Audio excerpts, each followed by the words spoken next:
Hello guys, and welcome to a new Steel Division 2 video today by me and Attack Power. Hello guys, super excited to be here as always. Today we're going to be casting a 1 versus 1 between Luna and Onord in the Simulated Divisions League charity tournament for Action Against Hunger. This was played last weekend, or the weekend before last I think now, where Prodos put together an awesome event. Made loads of money, and we'll leave the link in the description so you guys can go donate to that. Yeah, fantastic cause. Definitely consider doing it. It's great. It's great to see this community do awesome things like that. Yeah, very cool indeed. So today they're on Kostritsa, and on our left in the red team we have Luna playing with the Polish Home Army, and on our right in the blue side we have Onord using Ryhma Raappana and the Maverick deployment type there. Luna's going to be on the balanced deployment type. What do you think about these decks? I mean, these are some exciting choices. The Home Army is a really odd one. You do not see this get played very much, and it's usually bottom tier. Its infantry are phenomenal, and that's about it. That's kind of where it ends. That really is about it. It doesn't have much else to work with. Its infantry and its recon, both of those tabs are pretty strong. They're phenomenal. And then you have Ryhma Raappana also with phenomenal infantry. And very similar, but a lot more artillery, a lot more air force to work with. The Home Army does have some good planes and stuff, but it can be a little bit laggy. It's just basically some IL-2s and some fighters. That's about all they got to work with. Yeah, both these divisions are very infantry and air dependent in order to make ground. I think the benefit of Luna's deck in this situation is that he is going to be up against mainly infantry, which means is going to allow his infantry to hopefully do a little bit better. Yeah, it's going to be a lot of Molotov cocktails. Like, a lot. Like, every unit's going to be throwing a Molotov cocktail, basically. All right, let's have a quick look at what's going down. So on the top side, we got the Miotaczo with the PTRDs at the start, the Ohotnitsy and the Obsokrayovsy. Further down, we've got a PTRD heading to the center of the map with two Obsokrayovsy, two Ohotnitsy there as well with the PTRD. Got the sniper coming in with the recon half-track and the 37mm AT gun, MG42 there as well. And on the bottom side, that's going to be a PTRD, Miotaczo, Obsokrayovsy, a couple units of Ohotnitsy, the Gripishtomovi. I don't even know that one. I'm sorry, that was past me. And the 20 mils there on the bottom side. I failed. I feel so much better. So what do you think about these PTRD squads? I think they're kind of crap in comparison to like the PTRS, right? Because they've got to reload after every shot. They do, but they are only 5. They are only 5 points. So honestly, it's almost a free commitment to throw 6 down. It's 30 points, and you kill one thing, and you've paid off every single squad. Yeah, I guess that's very true. All right, let's have a quick look at Onord's. He's got the much better AT rifle squads, the Lati squads, with the 50mm AT gun there, the CC, two of the CCKV, with the T26 on the top side. Further down, we've got Lati Takaampuya, another, machine gun there, the Maxim squad with the CC and the Verkotin. Then another Lati 76 and the Ratsuvaki. That 76 is the artillery 76, isn't it? I believe it is. Yeah, so it's going to be using those as like guns, like infantry guns, AT I suppose. Guns. Yeah, infantry or AT guns. Interesting. And then on the bottom side, yeah, the Lati, double CC Ratsuvaki, and BAF, which is the BA-10M. Yeah, go on. Yeah, I do think they have the heat rounds, don't they? Yeah, possibly. Yeah. I think they're like the standard. You don't see them used very often. Like the standard 76mm like Russian guns that you can get in a lot of the Soviet divisions. Yeah. I will say I'm a little bummed that Luna is not using any of the Kubas, I believe they're called. It's the Piat armored car. Yeah, Kubas. Yeah. I actually just recently played this division. They're awful, unfortunately. The Kubas are awful. I've killed a tiger with Kubas. Did you really? Once upon a time, the dream happened. I've still yet to kill a king tiger with Kubas, but one day maybe.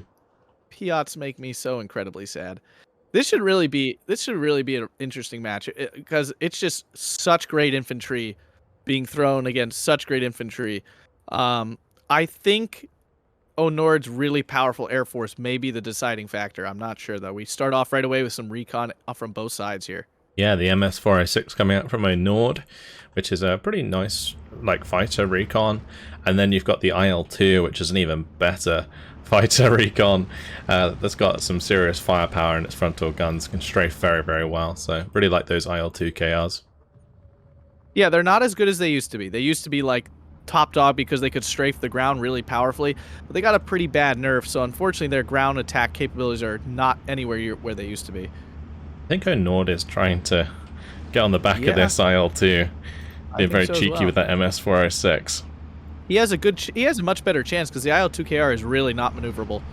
Oh, Yeah. he's there. However, Luna does have these 20 mils on the top side, which is probably why he's got the IL-2 hanging around there. Let's see if we can get any AT snipes going on. Both the Onord unload in the middle, so the Lati's not doing anything. PTRD doesn't get any kills on the bottom Down side. south, maybe? Both unload. Up for- Yeah, Tachok should help kill up the Lati squad. He did manage to stop all the CCs and Ratsuvaki out in the middle here, which is quite good positioning-wise. Yeah, he made them unload early, which is going to give his infantry on the bottom side a big advantage, especially with the MG42s firing, but the 37 does pick off one of the infantry in the open there, so that's very nice. It's interesting to see both players calling out AA right at the beginning of the game. Also, we were incorrect. These are the assault guns, the 76 RK-27s. These are just the regular. Oh, they're just the regular ones, yeah, guns. sorry. Yeah. That would have been exciting to see if they were the artillery versions, because that does happen occasionally. It does. Like the Gebirgs, they sometimes use them, or have seen them used at least. Oh, the recon plane, the MS-406, does go down to the 20 mils out of Luna there. Nice. And the Blenheim coming in on the bottom side for the MG42 should relieve a little bit of pressure on some of Onord's infantry, but that BA-10M, there's not really going to be much that can hit that at range. Like the 37mm got such a short range. Well, Yak 9 coming in for the Blenheim, but gets weapon jammed. Wow. What a champion. Yeah, that Blenheim, what an absolute chat with that rear gunner. Get the weapon jam, perfect. Up north, he took out, I believe, a recon squad trying to get into position. The CC Kev's trying to fall back here. And right now, Luna's in very strong hold of the forest up north, which, while there's no flags, can be great for positioning. Yeah, we have seen players do this before when they like push into the top side forest in Kostritsa. There's not really much to gain there, so it's really dependent on pushing all the way through, which can be quite bad for like your opponent coming back at you there quite easily from your spawn. But this gauntlet, when they go down to the 20 mils, it's trying to drop that off map on top of the AA, and I think honestly Luna's realized that that's the target, so it's going to be shifting those back. That's kind of, honestly, for me, that's a little bit odd.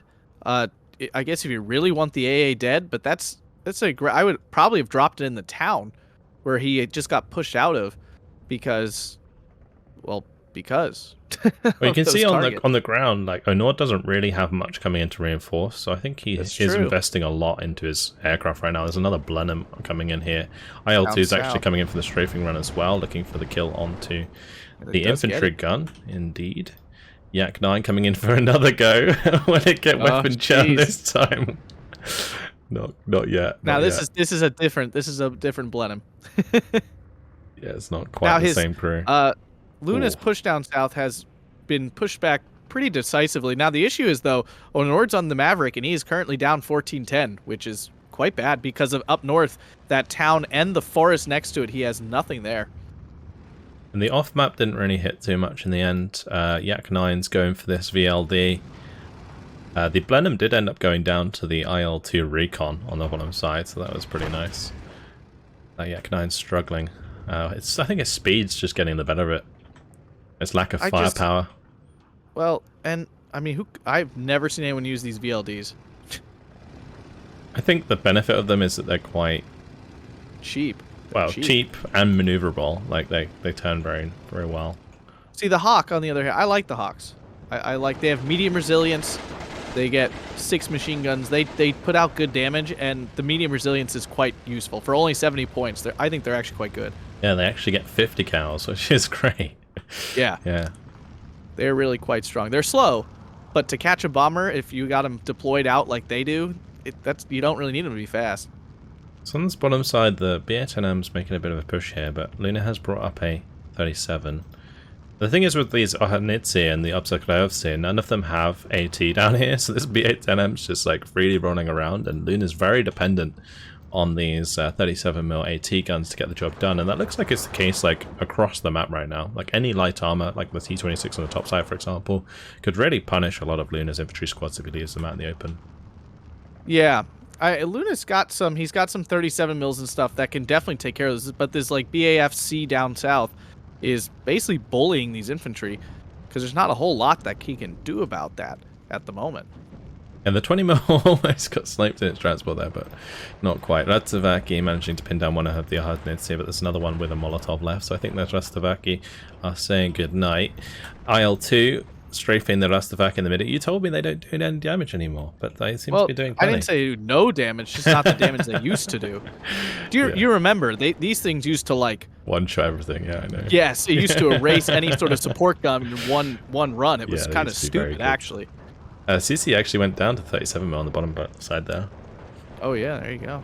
No, Ohotnitsi, they're trying to come up on the Ratsavaki, but this time around they don't have a Molotov left, so not ideal. So now they're still a good squad. I mean, this is a 25-point squad. You get 15 men, a Molotov, 2 submachine guns, and an automatic rifle. They are so good. Yeah, very nice indeed. Big air clash again. There's T26 is coming up in the mid for Onord as well. He's got 4 of those. That Blenheim might get caught. No, never mind. Pulls away from the vehicle tin. That thing with extra veterancy is very nasty. But this bottom side of Onord looking pretty bad right now. Yeah, Luna is on balance, and he's currently winning 15-9 against a Maverick player. That's not good for Onord. Back to 13-11 briefly as the Ratsavaki do manage to recover. But in the mid, infantry gun went down for Onord as well. Off-map coming in again on the top side onto the AA. He really doesn't like those 20mm. It's very interesting that he continues to target that. He killed the leader. I guess that's a plus. But like, at this point, it would have been way more cost efficient to simply bring in some mortars or something to take out these 20mm. Yeah, and use that off-map to maybe support these T26s in a push in the center. Yeah, essentially do anything else. Yeah, Gadi coming in though. Those are very nice close-range infantry on the Finnish side with the 3 submachine guns and the Molotov. Oh yeah. So Onord has brought in 122mm artillery here, 122H38. So, and he's trying to sneak around the CCs around to get probably that heat shell on this road, this reinforcing road here. But he's going to run into the. Say it for me. Sorry. Obsokrajovci. So yeah, I'm working on the other one. That one's just too hard. The CC, yeah, not going to be able to get through there. Luna has spotted that. But that 122 artillery piece, ugh, I really don't like them. No, I hate those. CCs will get through. 2 of these CCs will definitely... Oh, wow, I can't believe he's falling back. I thought he'd win. I think the issue here is that he wanted to be sneaky about it so he could ambush the road, but obviously Luna's going to have seen it now, so it's not really going to have quite the same effect. So he's not in a massive hurry to get that through there. The T26 is now making a push. Can the PTRD do anything though? It's kind of struggling at the moment. On the flank it should. Yeah, it should definitely be able to penetrate. The issue you're going to have there is the damage. Like even if you do penetrate, you're not actually getting the kill most of the time. You're going to have to land at least 3 or 4 shots to actually get that kill. Yeah. And we can see Luna like microing really tightly here in and out of that house to land hits. He has auto cover off, so just in case you're wondering how he's doing that. Yeah, pretty smart move, but it finally goes down. He does take one with him, so I'd say that was an effective PTRD squad. 5 points to kill a 25-point tank. Down south, we have a Yakari push here into the southern forest to try to regain some of that ground, and it should do pretty well.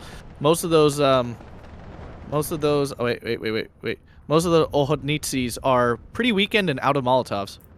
Yeah, perfect. So yeah, Gadi gonna do very well pushing them out though, especially with the Swarmy submachine gun. That thing just rips at range, especially like across this cover in the middle of these 2 heavy cover engagements. Yeah, the Yakaris are underappreciated for how good they are. The two Finnish divisions are honestly held up by how good that unit is. Just lost a fighter out of Onord. He's definitely... I don't think he's coming out very well in the air fight. He seems to have lost a lot of resources already. Yeah, he's invested a lot into it and hasn't gained much from it, which I think is probably the biggest problem right now. And the double IL-2 strafing run onto the Yakari.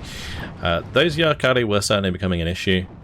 There is now the Virkotin on the bottom side to support, so those IL-2s will be forced back. But the concentration of Yakari here against the Ohadnitsi could prove an issue unless Luna can get more in. Hawk is on the back of the IL-2 and has not taken it down. That was interesting. I don't know if Onord meant to do that, but he obviously pulled it away thinking it was going to die, and then it didn't. So it looks like he's lost the opportunity to shoot down either. And might even lose his Hawk in the process. Which is a bummer, because they have been doing fairly good work for Luna. And his T-26 push in the middle here, he's down to 3, which is still plenty to take out these infantry that have no AT at all. So he's still very potent, very dangerous. He is lacking a bit of infantry support though, but 2 more CC squads on the way, which do have the sniper and machine gun. Very nice for pinning down infantry at range, and then the T-26s can just kind of drive up to them and surrender them, especially since the Observatory did not have that AT weapon. You can see Luna's so reliant on these 37mm AT guns right now. Yeah, and well, the other thing to take note of is that the home army does not have any more AA until phase B or until phase C with its 37 mils. So these 20 mils that we see out, this is it. This is all he's got for the whole phase B too. And the VLD did manage to take down an IL-2, so there we go. Got some value out of it finally, the 45-point fighter. Kind of incredible. That's very nice. I guess what do I know? Right? Had a lot of help from the Virkotin, so there you go. T-26s have been kind of slowly taken out by the AT guns here. One of the 37s did get killed in the process, though. Oh, here we go. Yak 9 in a bad spot with the MS-406 on its tail. Yep, that's going to go down nice and easy. Ju-88 going to distract the AA, so the MS-406 not going to go down either. And the Ju-88 should just be able to brush off that 20mm fire as it lands some bombs onto that flag. Bottom side engagement, slowly but surely, been in, I would say, Onord's favour with the limited numbers of men left in these squads. I think Luna's probably having issues, or was having issues with infantry availability towards the end of Phase A, which is why he wasn't able to really reinforce that much more. Yeah, you can bring in quite a lot, but on the flip side, when you're bringing them in, you know, when you put veterancy on them and stuff, it does start to strain. And with this home army division, there's not a whole lot of stuff to bring in Phase A. You're phase locked a lot, so a lot of your, you know, the majority of your forces are infantry at the beginning, so you do tend to run out pretty quick. The triple flak 20 mil though might be able to take out this Ju-88. Got a radiator damage. No smoke yet though. Some bit of an oil leak. It is going to go down. The Ratsuvaki, look at that. Onord just going all in the center now, looking for these flags. He's already managed to capture both of the offensive flags in the center though, so maybe these will head more north to grab the flags further up.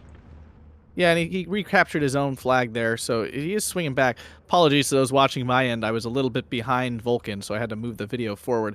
CC here have snuck up finally up north, so they are finally getting into position here to maybe take out, but it looks like Luna knows this, and he's stopping his troops well forward of these CCs. Yeah, so it looks like, he's probably aware of that from the previous engagement. Maybe something already died on the road there, I'm not entirely sure. But yeah, it's a good move if he doesn't, if he does unload and it actually pushes through there. Not too much to worry about. But yeah, with Onord moving into Phase B, we are seeing the full income of the Maverick player coming to fruition as all of the Ratsuvaki come in, all of these BA-10Ms on the bottom side, ready to make a push. Got quite a line coming. Now, unfortunately, all he has left are 3 Yakaris, like literally 3. 1, 2, 3 men.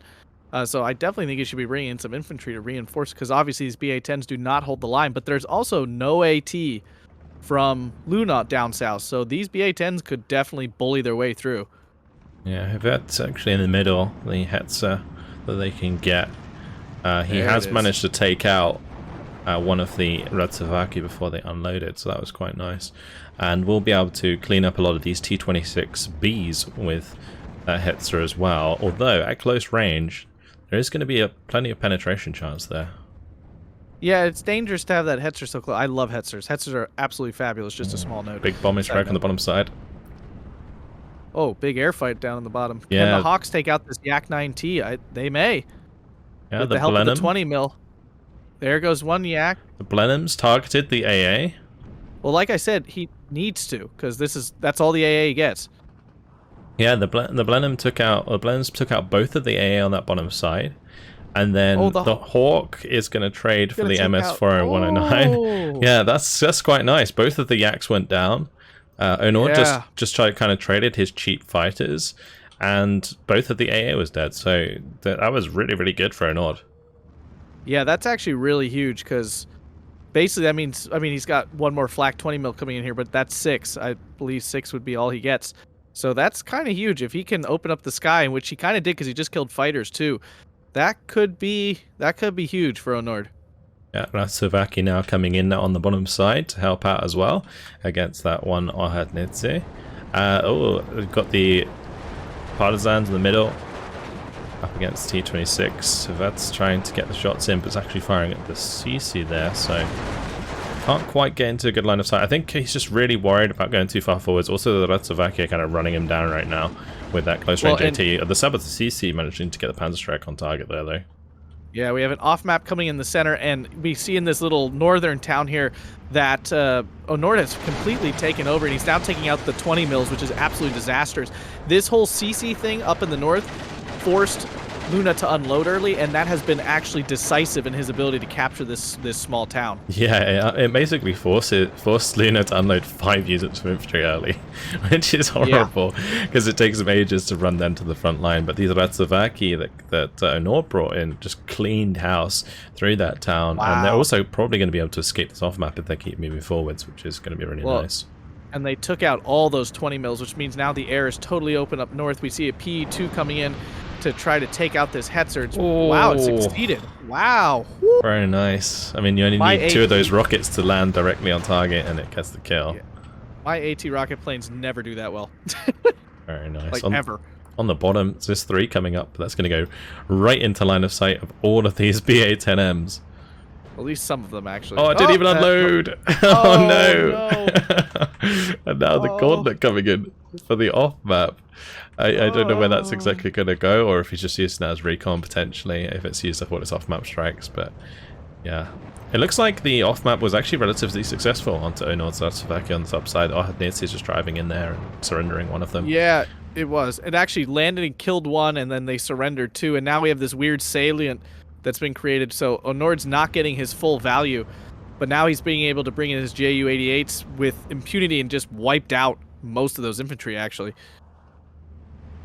Yeah, there's Ratsuvaki do need to be careful still. The Ohadnitsi are chunking them because the Ratsuvaki aren't actually in cover, so you would want to move those back. The Ratsuvaki in the center have also been struggling, especially with the off-map now coming down. Takes out the T-26 as well, and that Ratsuvaki squad finishes it off. So Onord's pushes are getting broken down here, and it's back to 12-12, coming up to the 20-minute mark, which is not a place that Onord wants to be. No, this is not going great. I mean, he's got. I mean, if we look at the actual troop numbers here, like down south, he's in a good spot, unless this napalm somehow kills all his BA-10s. But well, it certainly bothered them, that's for sure. Look at all these little fighters swarming this IL-2. And not killing it. That's the most embarrassing part. Is it going to take it down? It should do. It has enough time on target. There we go. Yeah, jeez. 5 minutes on that thing. Up north, though, Onord is very weak. I mean, in terms of troops, like, there's just not a lot there. What's your feeling on the Ratsuvaki? Yeah, I'm not a huge fan of them. I think just the Yakari can just be played so much better because of the triple submachine gun plus the Molotov. Whereas, like, the Ratsuvaki don't even have, like, the semi-auto rifle. They have the bolt action, right? So, overall, like, the DPS is pretty trash. Yeah, they get chosen a lot because they have the light machine gun, but I don't think it's worth getting a light machine gun to have them just be that much worse than the Yakari. Yeah, and in all of these engagements, you would have rather had a Yakari squad. In the close range, then like medium range, and particularly with veterancy, the Yakari squads can just do so much damage. And the CC there, like if you just bring like a lot of those in your recon tab, with extra veterancy, they can do tons of work as well. Yeah, they could basically like be the heavy machine gun for you. Yeah, exactly. So you have the CC at range, and then you have the Yakari at like the mid to close range. Yeah, exactly. Yeah. Down south, Luna is reestablishing himself. He's called in 2 more 37 mils, and those will make quick work of those BA-10s when they get into position here. And we have this Ratsuvaki is just kind of walking across the open field, which is not a great thing to do. These fighters are all over the place, and they literally don't really do anything to ground targets. Especially that VLD. I watched it attack this MG42, and the MG42 didn't even take suppression. Yeah, those 30 cals are terrible. The Hawks can actually suppress stuff, especially since they have some veterancy as well. That definitely helps out. BA-10Ms, though, engaging the 37. 2 of the BA-10Ms went down to that 37 mil. But 3 alive is still problems for the Ohotnitsi, particularly if the Saboteur go down as well. Oh, the Ohotnitsi did get bombed there as well. The problem for Onord is he still has not established a double tick after all this time. And he's kind of letting his bomber just fly around for some reason. I think that was just a misplay. Another Blenheim coming in and not being... He should be evacuating these immediately to try to get them rearmed. Yeah, I feel like you could definitely, like, you know, shift V, auto, like, well, not auto evac, but, you know, like, queue the evac. Evac, yeah. Especially since he's, like, just swarming this bottom so with fighters, right? They're perfectly safe to do that. It's very odd. Yeah.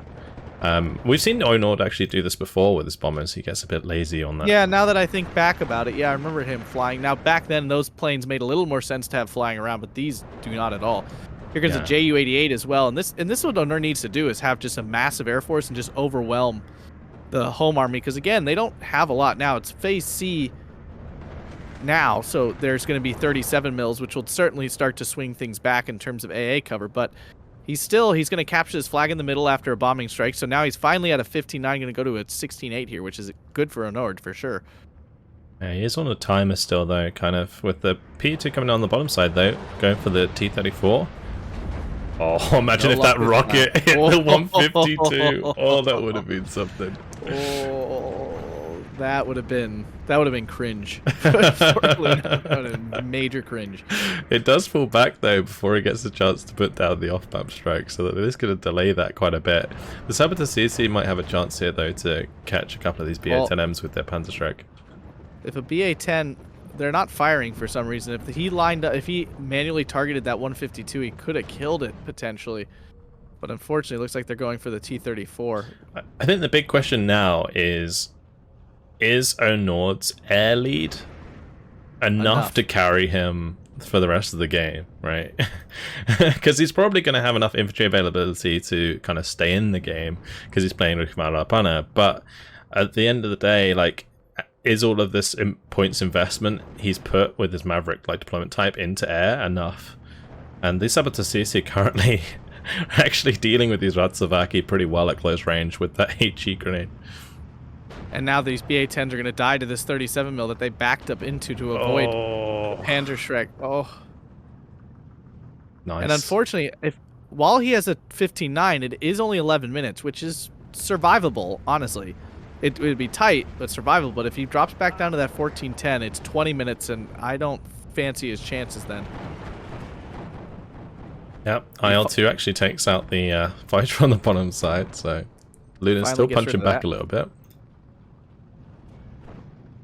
Now we've got the Blenheim coming in the mid to try and help out these Ratsuvaki. I think these flags on the bottom side can be shut down pretty well though by Luna. Particularly like with these 2 Ratsuvaki that are capturing like these 2 extra flags. You know, if you remove those from the equation, it's like 13 to 11. So currently all Luna really needs to do is just commit a little bit more on this bottom side, and he can really slow down the game a lot.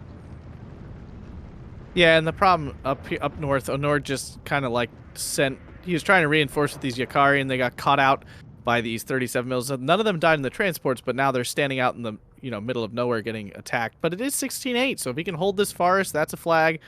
He might lose this center flag here momentarily. Although both the infantry coming in are not really CQC infantry, so there's a chance he'll hold off. One of my favorite aircraft of the Ryhma Raappana coming in right now, the I-153 with the rockets there going for the BA-10M. Very cool. I love these little things. I lost line of sight. No! His moment to shine. I was given all the emphasis. I was zoomed right in on that I-153. Little bad. Buddy. I'm so sorry. This 152 mil off map. We're going to be completely overkill in the Ratsuvaki here, but we'll give him back the flag at least, so that's not too bad. One thing that this is quite reminiscent of to me at the moment is like a campaign match against the AI when they've brought in bombers and you don't have any fighters or AA. Oh, yeah. And all you've got to do in that situation is like use the heavy cover to your advantage, to the point where like you don't show anything, right? Only when it comes to you. And that's honestly, Luna could play that style completely, and it would just be really frustrating for Onord to have to like find the infantry every time and land these bombing strikes. And I think, you know, Luna's got more of like an infinite supply of infantry probably than Onord has, so, you know, eventually it's just going to fall away from him regardless of this air advantage. I do want to point out your I-153 failed to kill the BA-10. It did fire, and it didn't do it. The Plenum coming in there for a bombing strike as well. Where did that go? And now the issue is, too, you can see the 37 mils just thickening and slowly getting more and more. Now, the center, though, did just collapse for Luna, giving back the 15-9. So Onord is still making ground and still applying pressure, which is quite impressive, honestly, because you were basically, after about 25 minutes, the Maverick players' income finally evens out with the balance, like in terms of how many points they've received. So now this is where technically Luna starts to actually gain points. Yeah, I didn't realize that Luna had this 37 mil card. So yeah, this is a big game changer. He's going to be able to get, if he can get some veterancy on these potentially. I mean, he might not even need to with the numbers that he's getting in, but those can really start to chunk the aircraft of Onord. Yeah, you can get 9 on a card in C. I know we don't usually bring in a C card of 37 mils, so that's why I'm mentioning it. Yakari up north just took out an Ohatnitsi, excuse me, but then died themselves, unfortunately. On the bottom side, I-153 and the P2 with the rocket strikes. The I-153 actually scored the kill this time, while the P2 did not. What a champ. Also, we now have P-51s coming in. This is his C card of basically American fighters, and you can bring in, if he brought, it's double vetted, so it's probably only 4 or 5, but there goes our first Ju-88 down, which is a big deal. It's going to go quick. Yep, they're all going to start falling out the sky now, and this is really going to take away a lot of those points from the Maverick income that was invested into these aircraft, so things are starting to go downhill a little bit, it seems. But it just depends, I guess, if Onord can hold on. Yeah, and up north, actually, Luna has pushed so far forward, he's threatening that back flag there as well. That's not good. That's forcing Onord to bring in these Ratsavaki, and if he keeps bringing them in one by one against the Obstaklevci, the Partizanci, and the Rohednitsi there, they're not going to be having a good time, particularly unloading in the open on the road with no cover. That's not ideal. No, it's not. And especially if these Ohanitsi get into this, they're not going to. He needs to get these Ratsuvaki into the town before this little village complex before they get into position. And they still may lose, honestly. Yep. I mean, the obstacle I've seen, they have the basically the Madsen machine gun automatic rifle for range cover, and Ratsuvaki is still losing there. Ohadnitsia as well, just demolishing those. This is the issue with not having auto cover on, is he's standing out in the middle of nowhere, these Ratsuvaki, instead of going into the house, and now they're definitely screwed. Yeah, so it's interesting because I assume then Onord has auto cover off by default, which... Yes, so does Luna. Yeah, which is kind of interesting to me because like generally I play with it on, and then I will like manually turn it off when I need to, because I think auto cover is like generally way more useful than not having it on. I find way more mistakes happen with it off than with it on. Exactly. Yeah, it's way more like that. That's exactly it. This Ju-88 is probably going to go down to these 37 mils, I would imagine.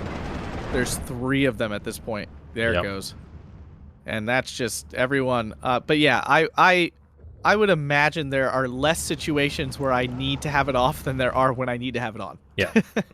Yeah, that's exactly it. So if you are watching and you are playing Flamer, I would recommend keeping auto cover on. And I made that argument in one of my tutorials, and I had several people be like, oh, I use it off and it's perfect. I'm like, that's wonderful. I'm apparently terrible because I want the game to help me suck less. Yeah. Yeah, it just takes away a little bit of those times where you leave your unit out in the open, like on these roads, and they'll automatically run to cover. It's way better than just losing it out in the open. Well, P-51. Now this P-51's taking down the Blenheim, and are we going to lose anything else in this? The Hawk taking on this P-51. probably not going to succeed. The Might even Hawk's gonna die go for its down. effort. Yeah. That Hawk will be going down. It's nice for Luna. He's managed to take back the flag in the middle on the bottom, so that's just taking one of those extra flags away. Still 13 to 11 for Onord, though, as he continues to bring up more infantry on this bottom side. Yeah, he's very impressively clawing himself back into this. These 75 mils in the middle, trying to dominate the open ground. They do have some HE shells, so they can take on these Ohodnetitsi. They're actually doing really well. Wow, that's a lot of damage. They do chunk. They're 2.2 damage. Oh, okay. Oh, they're quite good. But Onord did make the mistake of letting his Yakari on the bottom side die before they unloaded, so the reinforcements that he was going to get got deleted. Blenheim coming in on the bottom now as well. There is 37s down here as well now, though. So, but just one though, so he can still easily get a bombing run through. The Blenheim's not particularly strong if it hangs around for too long. With some veterans here, 2-star 37 could shoot down a Blenheim, but without, probably not. One Yakari being a hero and holding the flag further to the north, but the BA-10M is going to spot those now. Only a matter of time until Luna brings in something to deal with that. We've got a tiger on the field now for Luna as well. Oh, lovely. I will note, too, that Onord is basically empty in the middle. Like, if you look in the central town, the only thing holding it is a 20 mil flag, which, if it shoots at infantry, will kill them, but that is very dangerous. Yep.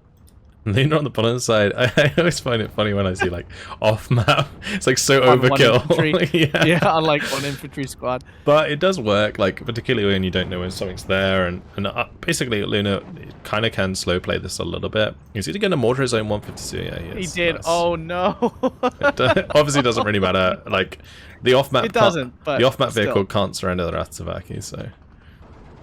let's see, because it doesn't have a weapon, so... P-51 chasing down this PE-2 up north. Is it going to catch it? It may. Oh, no. Yeah. Oh, no. I-153's going after the P-51. He mistimed that a little bit with the I-153s there. It might cost him both of them. He's not turning around. I think he's just happy as P... I can't believe... That PE-2 should have really disappeared by then, but it did not. P-51 just so fast, it can catch up nice and quick, but they're on the bottom side. The Ohodnetsi surrendered one of the Ratsavaki, the other one trying to run away from these ZIS-3 and the 37mm. Now Vekotin, now going to be the next target of Luna, which is going to give him maybe the 2 flags here on the bottom side, although Pianeri now coming in for Onord. He's trying to shore that up, but unfortunately he's back to the 12-12. He still has 10 minutes to hold, even if he gets back to a 13-11, which is a lot. His 20 mil chunking the Ohodnetsi here in the middle and forcing him to fall back. Here comes the P-51 for a strafing run on the ground.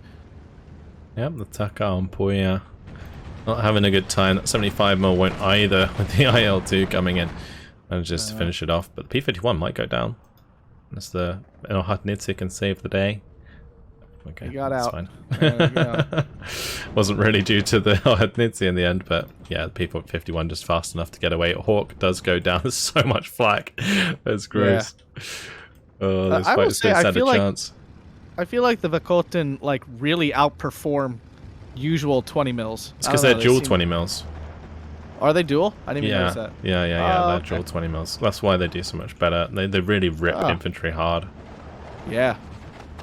I don't play the Finnish divisions very often, which is why I don't know them very well. In the center, that Yakari just deletes an Ohodnetsi squad. Moving on to probably just going to kill off that other one. Yep, there we go. Making some ground there, just like beating up these lower strength Ohodnetsi squads. 1v1 though, I feel like the Ohodnetsi kill Yakari, but... and Onord decides to throw in the towel. You guess he ran out of stuff? Yeah, maybe. I feel like his heir just got killed off, right, over time, and just kind of lost that advantage he had in Phase B and beginning of Phase C. Yeah, and I would imagine, my guess is that Onord picked first and Luna picked second, because I actually think the Polish army is a good counter pick to Raappana. It really is. It kind of counters the really strong infantry out of that division with your own strong infantry. and you're not punished for having bad AT, and you're not punished for not having a lot of tanks. So I think it's a pretty good counter pick, actually. Yeah, exactly. And like we mentioned at the start, like that's the one division that you do want to play against with the Polish home army. It's like the Ryhma Raappana, because they kind of match it in a way. Yeah, I cannot imagine Luna first picked that in his finals, because there are so many divisions that would absolutely destroy it. But in this matchup specifically, it's an interesting, and I think it obviously turned out very well here for Luna, a very effective choice to counter the power of Raappana.